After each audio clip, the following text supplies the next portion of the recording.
ವಂದನೆ ಸಲ್ಲಿಸುವಂಥ ವಿಷಯ. ಅದ್ರಲ್ಲಿ ಏನು ತಪ್ಪದ್ರಿ ಅಂದ್ರೆ ನಮ್ಮ ದೇಶಭಕ್ತಿ, ನಮ್ಮ ತಾಯಿ ನಾವು ನೆನೆಸೋರು ಏನದ, ಒಂದೇ ಮಾತ್ರ ಅಂತ ಹೇಳಿದ್ರೆ ಏನದ, ಹಾಗೆ ಅದು ಒಂದಪ್ಪ ಅಂತ ಹೇಳಿಬಿಡ್ತಾರೆ.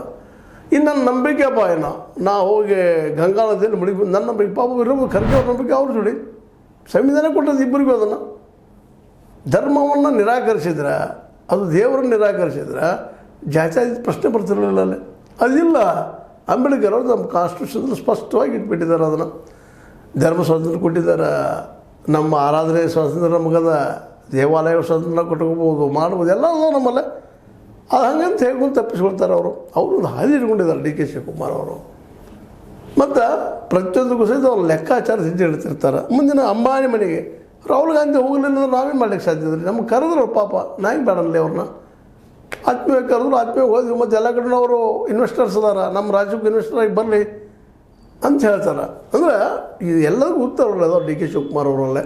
ಆದರೂ ಇವತ್ತು ಪ್ರಶ್ನೆ ಮಾಡ್ತಾಯಿದ್ರು, ಮಾಡಬೇಕು ಅದು ಮಾಡಬಾರ್ದು ಅಂತ ಅಲ್ಲ ಐತಿಲ್ಲ. ಕೆ ಎನ್ ರಾಜನವ್ರು ಮಾಡಬೇಕು, ಅದನ್ನು ಅದು ಹಿಂದಿದ್ದವ್ರು ಸಪೋರ್ಟ್ ಮಾಡಬೇಕು. ಅದಕ್ಕೆ ಹೌದು ಇದು ಸತ್ಯದ, ಯಾಕಪ್ಪ ನೀವು ಮಾಡಿದಿರಿ ಅಂತೇಳಿ. ಆದರೆ ನಾವು ಮೀಟಿಂಗ್ ಮಾಡಿ ನಿಮಗೇನು ತ್ರಾಸ ಆಗ್ತದೆ ಇವ್ರು ಕೇಳ್ತಾ ಇದ್ದಾರೆ. ಆದರೆ ಅವ್ರಿಗೆ ಡಿ ಕೆ ಶಿವಕುಮಾರ್ ಭಯ ಏನಪ್ಪ ಅಂದ್ರೆ, ನೀವೆಲ್ಲ ಕೂಡಿ ನಾನು ಓಡಿಸ್ತೀರಿ, ಅದು ನನ್ನ ಏನಪ್ಪ ಅದ್ರ ಅಧ್ಯಕ್ಷ ಪದದಿಂದ ಕಿತ್ತಾಗ್ತಿರೋದು ಮತ್ತೇನು ಮಾಡ್ತೀನಿ ಅಂತ ಅವ್ರ ಭಯ. ಅವರು ಅದಕ್ಕೆ ಅದನ್ನು ಮೇಲಿನ ಹೋಗಿ ಮಾಡ್ತಾ ಪಕ್ಷದಲ್ಲಿ ಡಿಸ್ಪ್ಯೂಟ್ ಆಗಬಾರ್ದು ರೀ, ಹಾಗೆ ರೀ ಹೀಗೆ ಹೇಳಿ ನಿಮಗೆ ಕಂಟ್ರೋಲ್ ಮಾಡೋ ಪ್ರಯತ್ನ ಮಾಡ್ತಾ ಇರ್ತಾರೆ. ಅಧ್ಯಕ್ಷ ಸ್ಥಾನ ಒಂದು ದೊಡ್ಡ ಅವರಲ್ಲಿ ಹುದ್ದೆ ಅದ, ಆ ಹುದ್ದೆಯ ಸದುಪಯೋಗ ದುರುಪಯೋಗ ಅವ್ರು ಮಾಡ್ಕೊಳ್ತಾ ಇದ್ದಾರೆ. ಅದಕ್ಕೆ ಇವತ್ತು